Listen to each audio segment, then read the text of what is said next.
অনেক তো খেয়েছেন গাজরের হালুয়া, আজকে বানিয়ে নিন গাজরের কদম ফুল। তার জন্য আমি গাজরগুলোকে ধুয়ে কেটে নিচ্ছি। এবার প্রেসারে সিটি দিয়ে সেদ্ধ করে নেব।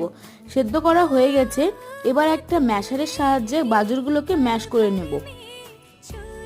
ম্যাশ করে নিয়ে দিয়ে দিচ্ছি কর্নফ্লাওয়ার, গুঁড়ো দুধ ও গুঁড়ো চিনি দিয়ে একটা ডো তৈরি করে নিব।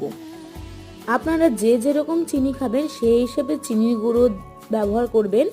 এভাবে আমি একটা সফট ডো তৈরি করে নিয়েছি। এবার সামান্য হাতে ঘি মাখিয়ে বলগুলো তৈরি করে নিব। এখানে আমি সাদা তিল দিয়ে কোটিং করব বলগুলোকে কোটিং করা হয়ে গেছে। এবার অন্যদিকে তেল গরম করতে বসিয়ে দিয়েছি।